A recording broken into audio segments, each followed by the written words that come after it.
Dan. What's up, Alex? Welcome. This is not our traditional episode, is it? It's not, but it's one of my favorites. One of my favorites as well. We've been gearing up all year, and we cannot wait, the Boards and Bottles guys, to present you with our top 10 favorite whiskeys we had all year. Oh, yeah. But it's not 10, it's really 20, because it's 10 for you and 10 for me. Yeah. And they're all good picks. I mean, Oh my gosh. honestly. We always we never talk to each other, so we don't know if we're about to share picks or not. Nope. We could have 10 of the same, which would be very, very lackluster, but I can't wait to check it out. I have a feeling it's going to be different. We have a little bit different taste. Yes, we do. In whiskey. I mean, we both recognize good whiskey when we taste it, but there's different when I'm like, oh, this is my favorite. I'm like, oh, no, it's good. We have complementary palates. Exactly, yeah. There you go.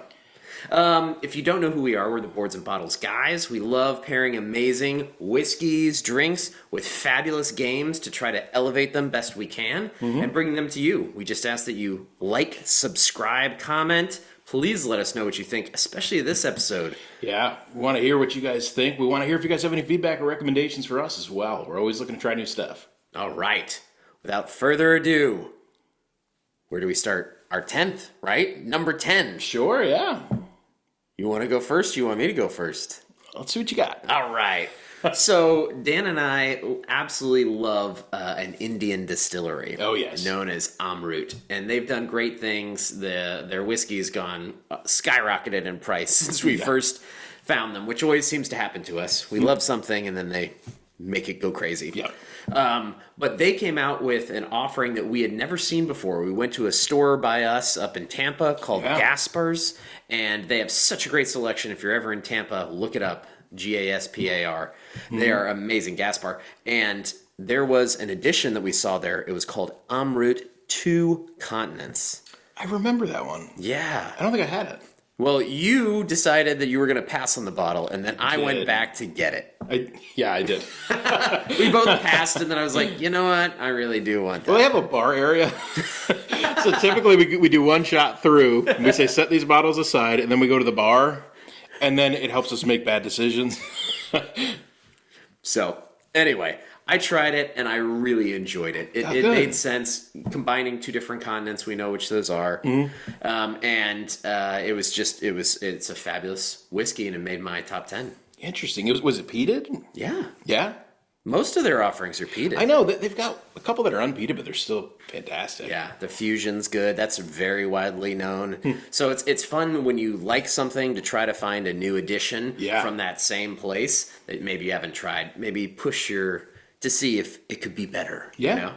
And still, it was. Even with some distilleries, I won't talk about what they are, but some distilleries get a lot of hype, and you try something from them, and you're like, man, that's really not that good, but everybody keeps talking about it. I must be missing something. I still like trying like something else from that distillery to see if it's like just that distillery that I don't like, or if it's just that offering. So I love finding out more. And Amrut's always been a hit though. If it sounds weird, Indian Scotch inspired whiskey, just try it. Try it somewhere. They're doing good stuff. And last year, Bagheera was an edition that was on mine. So Amrut, for the second straight year, makes it in my top 10.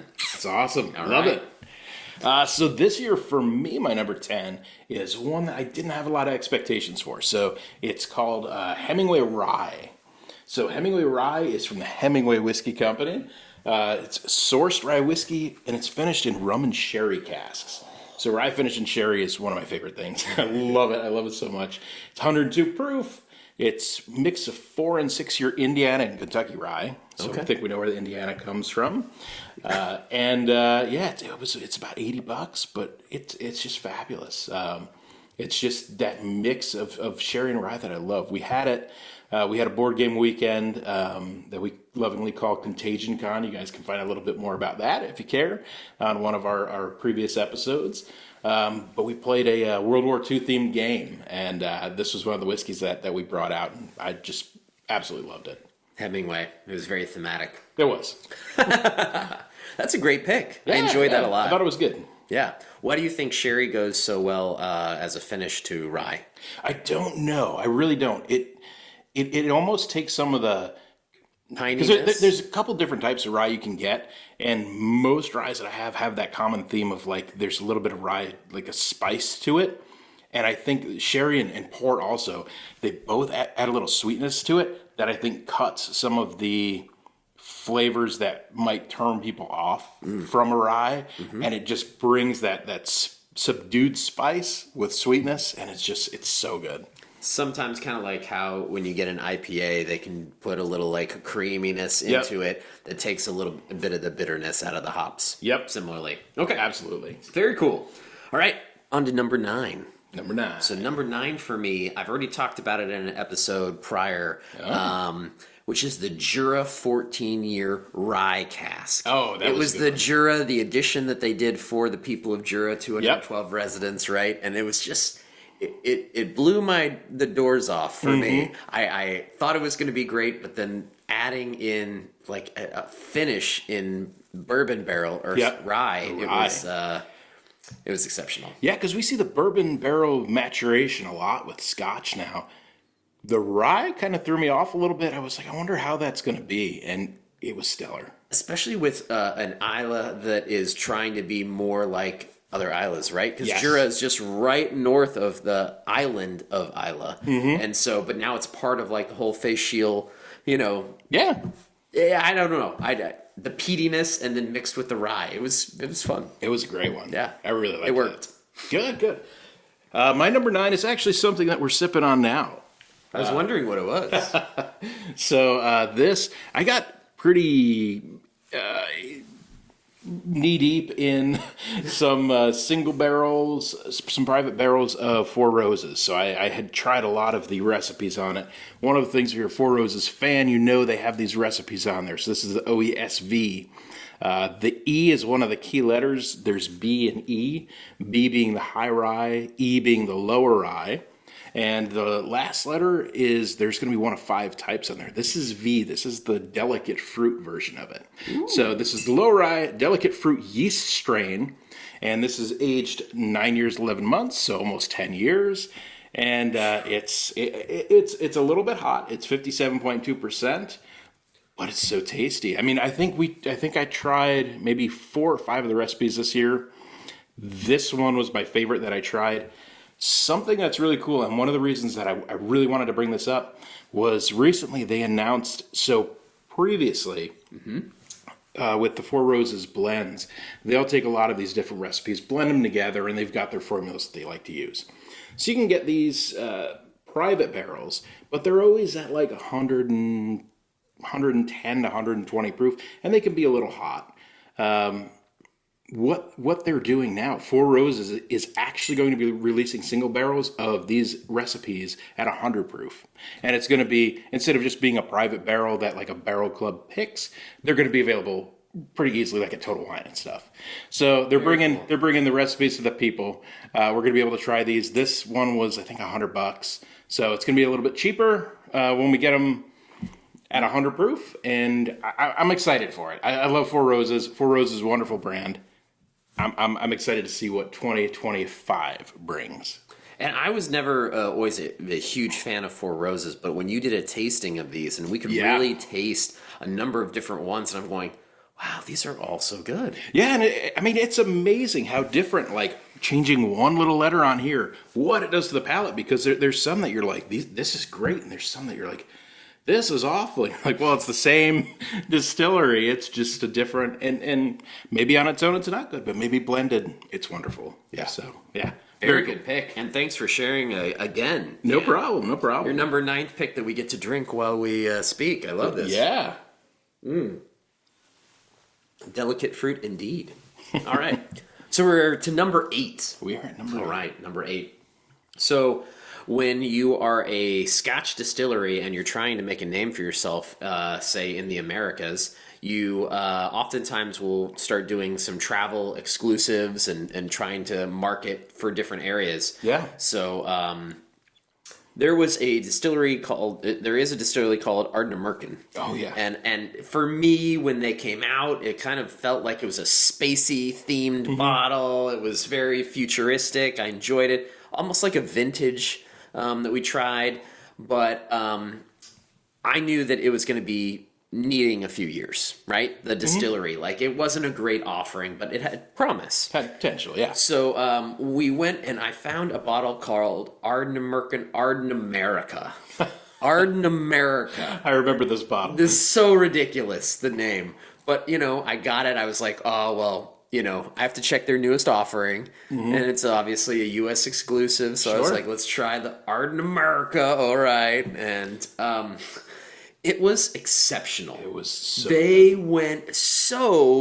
they improved so much over their other offerings. And so now they hooked me. And I'm going, okay, what was something that I thought, they could be good, now is you've got my attention. Yeah. And I can't wait to see what else you start bringing out. Definitely. Right? Now that you've got some more aged whiskey, you can start marrying into this. Yep. So Arden American is one that you should definitely look up. And yeah, the Arden America probably isn't everywhere that you can get it, but hopefully Arden American is. Yeah.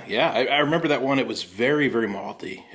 We had that at the retreat weekend as well, or the Contagion Con weekend. Yep. Yeah. Superior whiskey. Fabulous. So good. Number 8. Number 8 for me. So this is a brand. Remember, I was talking a little bit earlier about how I hear people talking about distilleries, and I try one, and I'm like, yeah, that's not good. Driftless Glen is one for me. So I kept hearing people talk about the Driftless Glen rye, and I tried it, and I'm like, man, this is not what I like in my rye whiskey. Not at all. It's herbal, minty, funk. I don't like it. But I kept hearing people talk about Driftless Glen. You got to try it. I got one of their single barrels. It was through Our Bourbon, which it's their own bottle club kind of thing, but you can subscribe for free to it. They did a single barrel. It's straight up bourbon. They call it Big Time because they said it had big time flavor, and I'm like, you know what? It's like That's over the top. It's like $50. I'm gonna roll the dice on this thing. We'll see how it goes. It was fabulous. It was so good. It's like everything I want in a bourbon.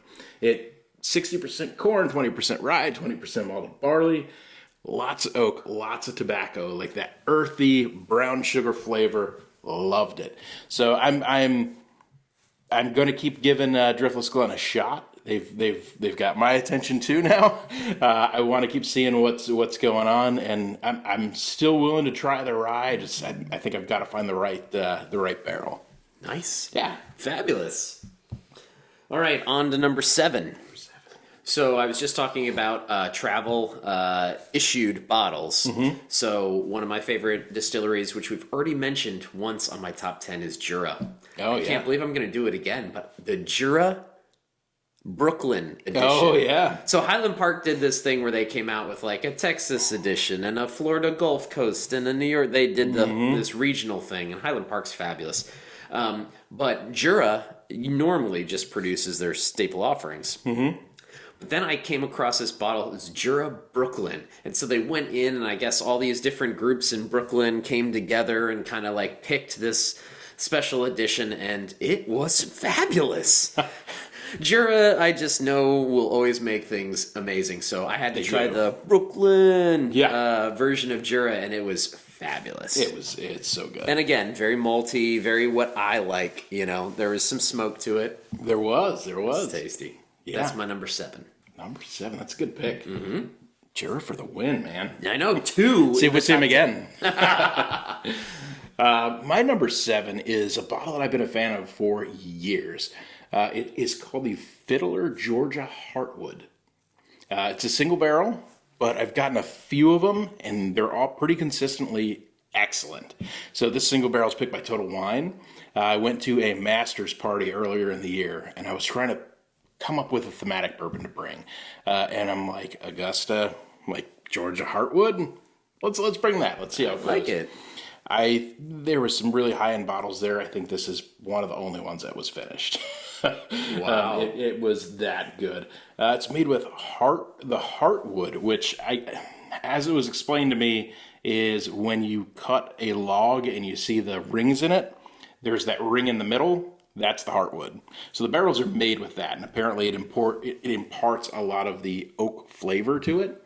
So I don't know how true that is or not, if it's just marketing crap. But to me, this bottle's been ridiculously good. It's a single barrel, but like I said, if you can find one with like a little Total Wine sticker on it or something, it's just excellent. I think it was like maybe $75, worth every penny. Loved it, loved it, loved it. Gonna buy more.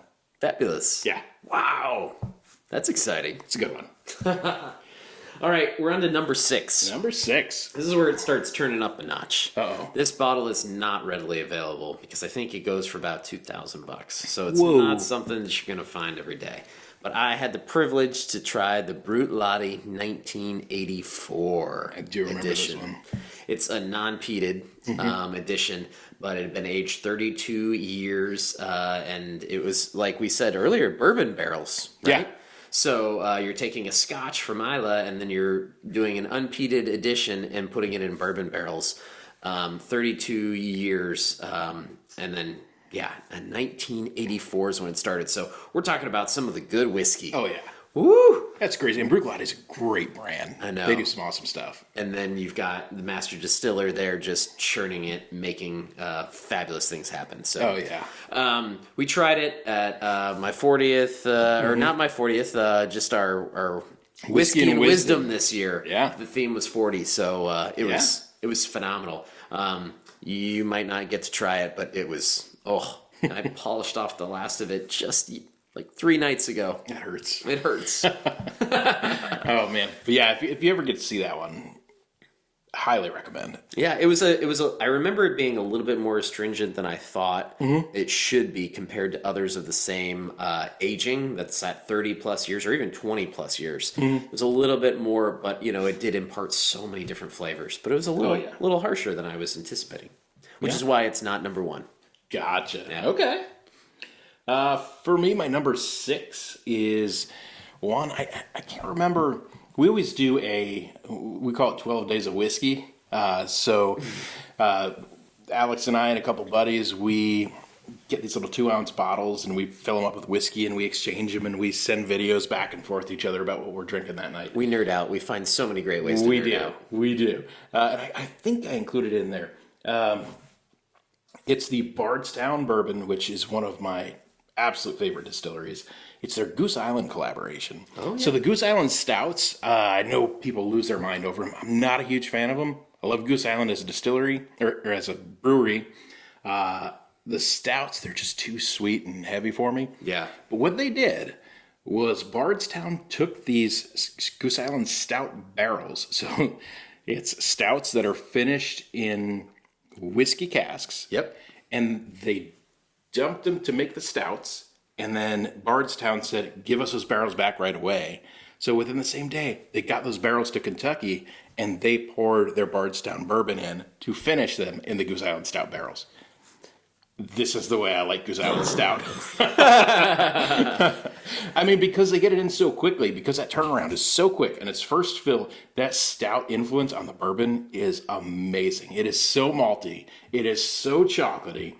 It's one of my favorite things I had this year. It's number 6, so that just means my top 5 is like even that much more elevated. Wow. Unbelievable. Yeah. All right. We're into our top 5 now. We are, and I'm dry. That means time for a refill. Oh. But I'm not going to tell you what this is because it's going to be our number 1. Oh. We're going to have to... Oh, my goodness. I know, it's a little peaty, huh? It is. It smells amazing, though. It is. All right. So well-rounded. But let's not get ahead of Okay. ourselves. Number 5. So this whiskey I had when I was way too young. Okay. Not meaning like I drank it when I wasn't allowed. Yeah, underage. No, I had it way too early on in my like learning to appreciate whiskey, and it was the best thing that I ever had. And then I drank it, and it was gone, and then I mourned its loss, and then chased the flavors ever since. And I just had to find another bottle, and so lo and behold, it's one of the rarest bottles for me to try to find ever in my prospecting. Okay. But it's the Glenrothes 1984 vintage. Oh, yeah. It was another one that we had at our tasting. Our Whiskey and Wisdom brought it out, the theme 1984, the 40 years, and it's just so good still. It has so many fruit flavors, so many different floral notes, so many everything to it. everybody raved about it. It was polished off that night, and Didn't stand a chance. didn't stand a chance. No. So good. So good. So getting to have my second bottle was worth it. And now I know that I start mourning again because I'll never find another bottle. Oh my goodness. But that's my number 5. Oh, that's a great choice. It's so good. Oh man, my number 5 is one that we had. We went to a board game retreat in Orlando, and our friend Mark Hanks brought a bottle of the Lagavulin Distillers Reserve. Oh. So I know Diageo does a lot of these Distillers Reserve editions. The difference between, I think, the regular Lag 16 and this is that this has an additional finishing in the sherry PX, and I don't think it's quite as old. So it's got a lot of sweetness, which for me, I like that, really do. But I also think it was tamed down a little bit in the 16, the standard 16 with the smoke. So still an excellent offering, really, really good whiskey. I think it's like $125, $150 a bottle. Worth every penny. Log is such a good distillery. It is. Oh my gosh. You know it's one of my top 5s. Oh yeah. Gotta keep it going. Yep. All right. So I'm thinking that my number 4 is another distillery that I felt is up and coming. They've done so many little fun additions. But I got one of their 125th anniversary of the distillery, and it was the Anak. Yeah. 125th, and it's weird. It's ANCNOC, something like Yep. that. But it is Anak, the Nakdu distillery. Yep. And they did this 125th peated edition. They did an unpeated, and then they did a peated edition. So we drank the peated edition, and it was really, really good. It was one of the less expensive offerings that we had that night, but it was delicious, and it really shocked me with how well rounded it was, and a very tasty whiskey. Yeah, they do some good stuff over there. I remember we had the Rath Skeller. There's the Raskin. The Raskin. We go. They have a cutter, a Raskin, like all the tools and implements that help to make Scotch. They've done like an addition of. So Yep. Raskin. Excellent stuff. Really good distillery. Yeah. My number 4 is one that's usually always my favorites, Booker's. So I'm a Jim Beam nerd. Love most of the stuff that's coming out of that distillery. I really, really do. And Booker's is one of their higher alcohol content offerings that they do. They do 4 a year. And this past year, I think my favorite of the bunch was Pinky's batch. So Pinky, apparently this is Freddie No's grandfather. It was like his nickname or something. So it's a tribute to his grandfather. Got it. Yeah. But it's so good. It's like, it was like 120 something proof. So it was hot. But Booker's to me just always has this dense oak flavor. And it is just so incredibly good. Oak, peanuts. It's excellent. They're always about $100. I think I pay $115 at a place where I know I can get them regularly, and I'm willing to pay the surcharge to ensure that I get one. And it's just one that I always look forward to. Always appreciate it. Pinky's batch. Pinky.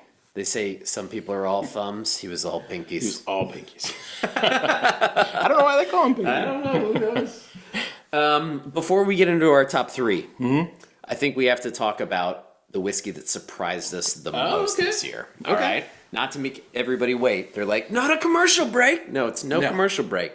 Just the whiskey that surprised us most this year. So Sure. For me, it was the Ardbeg Wee Beastie. Oh, yeah.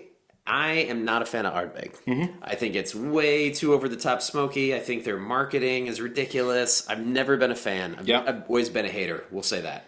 And apologies. I know a lot of people that are peat hounds that don't agree with me, and that's fine. Anyway, but I tried the Wee Beastie. A friend of mine brought it over, just a little sample, and it blew me away. And the price blew me away, because you can go and get it sub $50 bottle of Wee Beastie Ardbeg, and people are paying like $180 for just regular Corvettian and different stuff like that.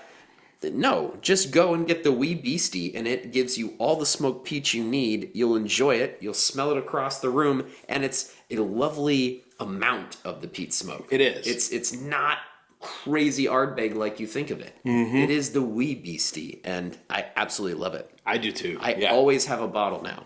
Have to. I'm in the same boat as you. It's such a good one. Yeah, so that surprised me. Didn't make the top 10 this year, but it was my biggest surprise. Yeah, I could definitely see that.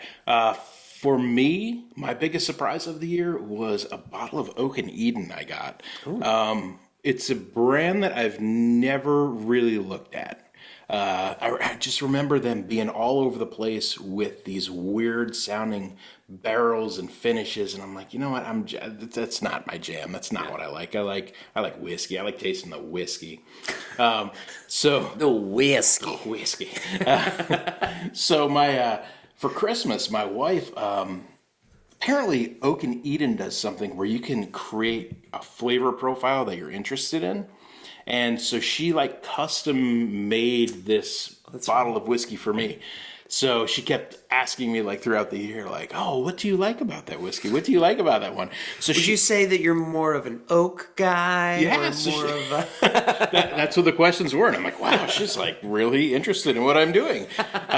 No, but excellent gift. She did one that was very oak heavy and had like hints of maple to it. And Oak and Eden does this thing where they put they're like spiral oak. It almost looks like a honeycomb or something. They put it in the bottle, and it's supposed to like create more surface area with that wood that it can then interact with the whiskey. Might be a gimmick. Who knows? It was a really good bottle. I've never looked at Oak and Eden before, but I was like, wow, this is really good. was tailored to your flavor profile, so of course. It was, man. Very good. All right, so back to our top 3. Yeah, let's do it. We had so much good whiskey, it's hard. This was really hard. It was. Top 3. I got my hands on a rare bottle of Cambus, a now defunct distillery. A 40-year-old Cambus, going with our 40 theme. Oh my gosh. Oh, that was about to be party foul. I was just getting so excited about this 40-year thinking about Understood. it. But I mean, how many times do you get to try a 40-year-old whiskey? And it just had so much complexity. And it's a distillery I'm not familiar with. Right. So trying sometimes you pay money. I know I've done this before to try like a 25-year of a distillery I've never heard of. And there was good reason why it went out. You know, this was different. Cambus 40-year was made me feel like, why are you gone? You know, put out something new. I don't care if it's 12 years. Just But the 40-year was exceptional. Oh yeah, lots of levels. Oh man, good choice. I know. For me, my number 3 is a distillery that you and I both love, the Boonhaven, the Faychiel edition. What was it? The 14-year, I believe, is one that we tried. The Habanerig? Yeah. Yeah. So Alex he got this tasting kit from Boonhaven, which included the Faychiel. Oh, it's not the Habanerig. It's a different one. Yeah. Is it? Yeah. Okay. Yeah. I couldn't remember. I remember there was the 14, the 19, and the... It was this year Faychiel. Yes. Yeah. Yes. So yeah, Alex got this little kit, and we got to try their offerings, and I was blown away by some of the stuff that they selected. It was so good. They had like a manzanilla cask. Yeah. And, all kinds of different things. Oh yeah. Very fun. fun. It was, and those offerings that they come out with for that festival. I mean, we've got to go. Yeah, and you're like, why can't this just be normal staples? Why do you save all the good stuff? Right. It's because it's limited, right? You can't do that much and make it mass produced. Yep. So they do these limited offerings. So gotta love that festival. Gotta go sometime soon. Yeah. I've made a commitment to myself. All right. Number 2. Number 2. Now it's getting real. Unfortunately, for the 3rd time, I'm bringing Jura back into the list. Are you really? I know, 3 I was just Juras messing on with you my before. top 10 list. I can't believe it either, but they really did some great stuff this year. I had their George Orwell 1984 edition. So if you don't know, the Isle of Jura is where George Orwell wrote the book 1984. So they put out the 1984 edition, and it is... I mean, amber color, gorgeous, just beautiful. The flavors, everything I love in Jura just amplified, and so much wood in there because of the aging of it. I forget how many years it was, but it was so good. So good. Is that one gone too? No. No? It's Oh, under okay. lock and key, though. Lock and key. So, that makes sense. it's not what we're drinking. Is this Jura too? Sponsored by Jura. Oh, man. That's great. For me, my number 2 is the Jack Daniel's 10-year edition. Yeah, this year it seemed like it was a little bit easier to find those. I'd stumble across them every now and then, and they're so good. They are excellent, excellent, excellent. They're 97 proof, so sub 100 proof, but still got a little bit of meat on the bones. It's fruit and oak forward. Lots of that leathery goodness that you get from Jack Daniel's. I love Jack Daniels. Oh, it's so good. The 10 and the 12, if you see them anywhere, get them. Like, don't let the Jack Daniels name throw you for a loop. Like, they are some of the best whiskey out there. They're some of the best whiskey I've tasted this year. And you got to have a backup bottle. Forget the Buffalo Trace stuff. And we said Stuff hunting, man. and we said before, if you're a fan of the sour mash and are like, oh yeah, I'm a Jack and Coke kind of a guy, this whiskey is not that. No. It is very different. It is Yeah. a whiskey drinker's whiskey. It's not just a mixer. It should be on its own, and Yep. it's delightful. Yeah, I remember, I think we told the story last year, but we had a friend who we introduced him to some better end Jack Daniels, and he said, I don't understand. If they can make this, why do they make number 7? And it's like, well, they have to make whiskey for the masses too. And even number 7's not bad for what it is. It's just, they can do better, and they do. Yeah, yeah. Whiskey revolution's making everybody better. Have to be to stay relevant. Yeah. Have to get in the market. All right, number 1. What are we drinking? It's Scotch. It is. It's peaty. It is the Ardnahoe Oh. inaugural edition. And I know that this probably shocks the heck out of you when we talk about all the great whiskeys we had, and I'm pulling out an inaugural 5-year whiskey. 5-year whiskey, folks. 5-year.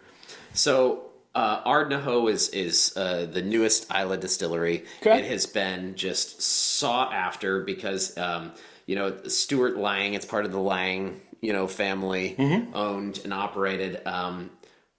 Brought together so many amazing people. So this has just been what everybody's looking forward to in the Scotch world, to see what it's going to be like.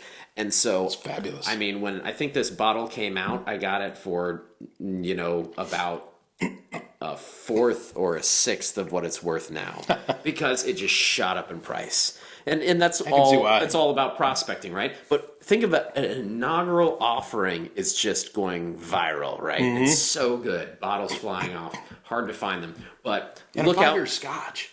Like, if you're into bourbon or if you're into rye, 5-year, that's pretty normal. 5-year Scotch is Nothing. unheard of. Yeah, the normal age a wee statement is beastie. 12 years, right? Like Right. most people, their lowest offering is like a 12-year. Maybe Yeah. they'll do no age statements and do at least 3, but Or you'll get the lag 8 or something. yeah. But the 5-year, but that's because it's so exciting that they wanted to produce something early. Is this the one that you said you had to email and beg them for? Yes, yes, I did. I had to do a lot to get it because we had our whiskey tasting and I wanted it at the whiskey tasting. Yeah. And they're like, we can get you a bottle eventually. And I was like, it has to be here by this date. And it came 2 days before our tasting. I lost my That mind. is awesome. Lost my mind. But we opened it up. Yeah, 5-year. It's so good. It is smoky. It is peaty, delicious. Oh, it is.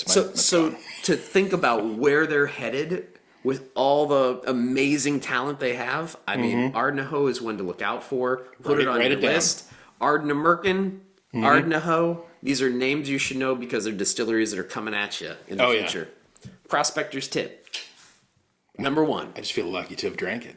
I know. So good. Number 1, Dan. All right, my number 1 is another name that you need to write down if it's not already on your list. It was on my list last year. I think it was my number 2, Found North Distillery. Found North is doing some crazy stuff. So specifically, batch number 8 is the one that I put down. But I also said I had a single barrel from Reddit Bourbon that I got, and it was probably just as good. Such good stuff. Found North is a Canadian whiskey company. They exist to create meaningful whiskey. I mean, how can you not love that, right? Meaningful. Meaningful whiskey. Meaningful. Yeah. So batch 8 is made with 18 to 26-year-old whiskey. Wow. That's crazy. I mean, it is Canada. It's colder. They're not getting that fluctuation between the seasons where it's like getting in and out of the wood as much. Yep. So maybe it takes a little bit longer. But the stuff they're doing also is they're getting some crazy cask finishes on it. So batch 8 specifically was made with Hungarian oak. I don't know what that is, but it tastes phenomenal. It's so good. So Clearly, we need to go and buy a barrel. yeah, I need to plant an Hungarian oak tree. I don't know if those grow in Florida, but we can try. But yeah, they're getting bourbons, they're getting rye, they're getting Canadian whiskeys. They're blending the stuff all together. It's all blended, but the stuff they're doing is so good. And get on their mailing list. Like go to their website, get on their mailing list. They do these drops. They've just released their 10th batch recently. Which I have a bottle of that we need to try. Oh! But yeah, they just released their 10th batch. But if you get on their mailing list, you'll get an email when it's going to drop. They say, "Do you want to be in our lottery?" You say, "Yes, please." Yes, of course. And they're about $150 a bottle. It is worth every penny. I assure you. It is excellent stuff. We had it at one of our game nights. Our friend was drinking the last drops out of the bottle just to get a little bit more so he could savor it. He's a monster. If he wasn't going to do it, I was. That's what happens with good whiskey. It does. Good to the last drop. Yes, savor every bit of it. Oh my gosh. Well, that is quite a year, and there are so many whiskeys that didn't make it. We could do this like 4 times a year. Yeah, I mean, I had some great stuff too, but it was so impossible to find. I didn't include the 1984s that we had just because I'm like, we're never going to see that again. I had an Octomore 7.1 this year, which blew my socks off. I had a limited edition 4 Roses from the 90s. That was ridiculous. There's so much good stuff out there. Wow. Just keep trying it. Let us know. Exactly. Tell us what your favorite whiskeys of the year were. Yeah, please do. We want to try them. Yeah, absolutely. Fabulous. All right, Dan, well, let's close it off. Yeah. Thank you guys for watching. Hope you enjoyed it. Can't wait to see what 2025 brings. Oh my gosh. So many good things. Yeah. What do we say, Dan? Ardanaho 6, maybe? Maybe. All right. Alex, game hard and drink responsibly. Cheers. Cheers, guys.